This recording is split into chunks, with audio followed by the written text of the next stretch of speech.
नमस्कार।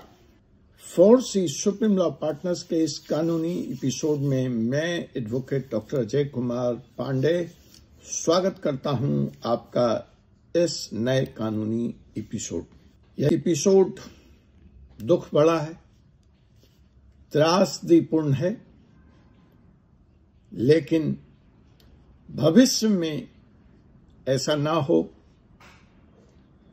जिन लोगों के साथ ऐसा हुआ है उनको हमारी श्रद्धांजलि, उनके आत्मा के शांति के लिए प्रार्थना, और जिनके परिवार बिछुड़े हैं उनके घाव पर क्या मरहम लगाया जा सकता है, इन प्रश्नों पर विचार करने के साथ साथ हमें सवाल भी उठाने पड़ेंगे।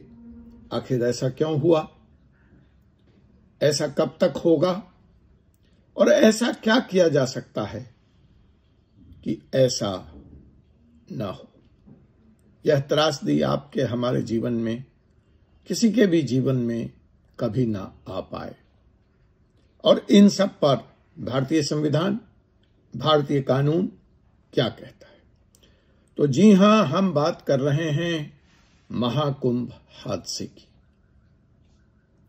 अब तक के प्राप्त सूचनाओं के अनुसार 40 से ज्यादा मौत हो चुकी है, 60 से ज्यादा लोग घायल हैं। सवाल वही है कि क्या ऐसा पहली बार हुआ। सवाल वही है कि क्या यह पहला कुंभ था, क्या इसके पहले कुंभ नहीं हुए, और अगर कुंभ हुए तो क्या वहां भी ऐसी त्रासदियां हुई। और अगर जवाब है हां हुई, तो हमने उन त्रासदियों से क्या सीखा, हमने इस महाकुंभ में ऐसे क्या इंतजामात किए थे, हमने इस महाकुंभ में ऐसी क्या तैयारियां की थीं कि अगर ऐसा कुछ हो तो उसको टाला जा सके। हम बात करेंगे इस एपिसोड में, ऐसे एपिसोड में सुप्रीम कोर्ट का क्या कहना है, सुप्रीम कोर्ट के क्या जजमेंट हैं। तो दोस्तों, सुप्रीम लॉ पार्टनर्स के इस एपिसोड में, जैसा कि मैं आपको पहले ही बता चुका हूं कि हम बात करने जा रहे हैं भीषण हादसे की, जिसमें 40 से ज्यादा लोगों की मौत हो गई है और 60 से ज्यादा लोग घायल हैं। क्या यह हादसा महज एक त्रासदी है, एक एडमिनिस्ट्रेटिव फेल्योर है, या इसके पीछे कुछ कानूनी रूप से भी छुपा है, कुछ कानूनी पहलू भी हैं। आइए हम करते हैं उनका पोस्टमार्टम, समझते हैं इस कानूनी अबुझ पहेली को और जानते हैं ऐसे हादसों में सरकार द्वारा पहले क्या कदम उठाए गए थे, सुप्रीम कोर्ट के क्या फैसले हैं। और हम इस एपिसोड में बात करेंगे इसी प्रयागराज महाकुंभ की, जहां एनजीटी में, नेशनल ग्रीन ट्रिब्यूनल में पर्यावरण के सवाल पर, कूड़ों के निष्पादन के सवाल पर, वेस्ट मैनेजमेंट के सवाल पर ग्रीन ट्रिब्यूनल को उत्तर प्रदेश सरकार पर सख्त रूप अपनाना पड़ा है, सवाल जवाब करना पड़ा है। संतोषजनक जवाब अब तक उत्तर प्रदेश सरकार की तरफ से नहीं आया है। तो क्या यह समझा जाए कि महाकुंभ के बहाने सरकार कानूनों की अनदेखी कर रही थी, संविधान की अवहेलना हुई है, और आनन फानन में इतना बड़ा आयोजन कानूनी प्रावधानों को ताक पर रखकर किया गया। Hello friends, and welcome to this new episode of 4C Supreme Law. Today we will discuss the horrific accident during the Mahakumbh at Prayagraj, where over 40 people lost their lives and more than 60 were injured. The tragedy is not just a disaster, but is also a case study to understand the legal aspects behind such incidents, such accidents, such mishap. We will also dive deep into previous such accidents, government actions, people's right, key Supreme Court judgment and the pending case related to Mahakumbh in Prayagraj at the National Green Tribunal (NGT). पहले हम इस हादसे के घटनाक्रम को समझते हैं।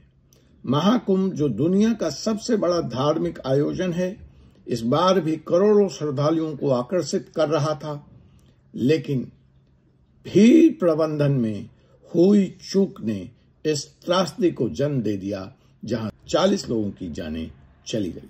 Let's understand the sequence of the events first. The Mahakumbh, the largest religious gathering in the world, attracted millions of devotees this year as well. However, lapses in crowd management led to this tragedy. यह पहली बार नहीं हुई है जब ऐसी त्रासदी हुई है। 2013 के इसी महाप्रयागराज कुंभ में भगदड़ में 36 लोगों की जानें तब भी गई थी। 2016 में उज्जैन में कुंभ में भीड़ भाड़ के कारण 18 लोगों को अपनी जानें गंवानी पड़ी थी। इन हादसों के बाद भी अगर सरकार सोई रही और उसने भीड़ प्रबंधन और सुरक्षा उपायों को चाक चौबंद नहीं किया था, तो यह कहना ज्यादा नहीं होगा कि इस घटना के लिए सरकार कहीं न कहीं जिम्मेदार है, उससे चूक हुई है। आखिर भीड़ प्रबंधन और सुरक्षा उपायों को मजबूत करने का जो दावा किया जा रहा था, क्या वो पर्याप्त था? यह सवाल भी पूछना लाजमी हो जाता है इस दौर में, इस वक्त। This is not the first time that such tragedy has occurred. In 2013, during the same Prayagraj Kumbh, a stampede claimed 36 lives. In 2016, during the Ujjain Kumbh, overcrowding led to the death of 18 people. After these incidents, the government claimed to strengthen the crowd management and safety measure, but was it enough? It's high time to ask. Supreme court ने भी ऐसे मामलों पर कड़े और सख्त रूप अपनाया है। 2010 में सुप्रीम कोर्ट ने जैकब पुडुचेरी बनाम केरला राज्य के मामले में कहा था कि सार्वजनिक आयोजनों में सुरक्षा सुनिश्चित करना राज्य सरकार का कर्तव्य है। 2018 में राजेंद्र सिंह बनाम उत्तर प्रदेश मामले में कोर्ट ने सरकार को भीड़ प्रबंधन और आपातकालीन प्रतिक्रिया प्रणाली को मजबूत करने के निर्देश भी दिए थे। The Supreme Court has also taken a strict stance on such matters. In 2012, in the case of Jacob Puducherry versus the state of Kerala, the Supreme Court stated that ensuring safety during public events is the duty of the state. In 2018, in the case of Rajendra Singh versus the state of Uttar Pradesh, the court directed the government to strengthen crowd management and emergency response system. Mahakumbh से जुड़ा ऐसा नहीं है कि ये सवाल इन हादसों के बाद उठाए जा रहे। महाकुंभ से जुड़ा एक मामला एनजीटी में भी लंबित है। यह मामला पर्यावरणीय चिंताओं को लेकर है, जिसमें आयोजन के दौरान नदी में जो प्रदूषण होता है और वेस्ट मैनेजमेंट है, कचरे के प्रबंधन को लेकर सवाल उठाए गए हैं। एनजीटी ने इस मामले में सरकार और आयोजकों से जवाब तलब किया है। A case related to Mahakumbh is also pending in the National Green Tribunal. This case revolves around environmental concerns, including river pollution and waste management during the event. The NGT has sought response from the government and the organizers in this matter. आपको जानकर आश्चर्य होगा और दुख भी होगा, जब पिछली तारीख पर सुप्रीम कोर्ट एनजीटी ने उत्तर प्रदेश सरकार के अधिवक्ताओं से पूछा कि अभी कुछ दिन पहले पूरा इलाहाबाद गंद से, कूड़े से अटा पड़ा था, अचानक आपने ऐसा क्या कर दिया कि पूरा इलाहाबाद से यह कूड़ा गायब हो गया, कहीं दिख नहीं रहा है। ऐसा कौन सा वेस्ट मैनेजमेंट का अचूक फॉर्मूला आपके हाथ लग गया है, जिससे देश को भी अवगत कराएं, ताकि खास करके दिल्ली में जो गाजीपुर में कूड़े का पहाड़ खड़ा है, जो कश्मीरी गेट पर कूड़े का पहाड़ खड़ा है, उससे दिल्ली को भी राहत की सांस मिल सके। विद्वान अधिवक्ता उत्तर प्रदेश सरकार की जो पैरवी कर रहे थे, उस अबूझ पहेली का सूत्र एनजीटी को नहीं दे पाए। हाँ, उन्होंने चलते चलते यह दावा किया कि ये पूरा के पूरा कूड़ा एक सीमेंट बनाने वाली कंपनी को दे दिया गया है और उसने उसको रिकॉर्ड टाइम में पूरे इलाहाबाद से बाहर कर दिया और उससे वो सीमेंट बनाएगी। जब एनजीटी ने इसका ब्यौरा मांगा तो विद्वान अधिवक्ता बंगले झांकते नजर आए। तो कहीं ना कहीं ये जो अप्रोच है, कानून को धत्ता बताना, कानून को हल्के में लेना, इस त्रासदी के पीछे जिम्मेदार तो नहीं, आप तय करेंगे। अब जो जाना था जा चुका है, जो होना था हो चुका है।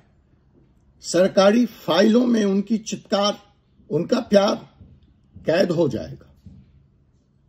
न्याय कब मिलेगा, मुआवजा कब मिलेगा, पता नहीं, लेकिन सवाल है कि क्या जो मुआवजा मिलेगा वह पर्याप्त है। आइए समझते हैं मुआवजों के प्रावधान को ऐसे हादसों में। आज हम बात करते हैं मुआवजा भारतीय कानून के तहत। देखिए, कानून तो मुआवजे को अनिवार्य बनाता है, लेकिन मैंने कहा ना, सवाल वही है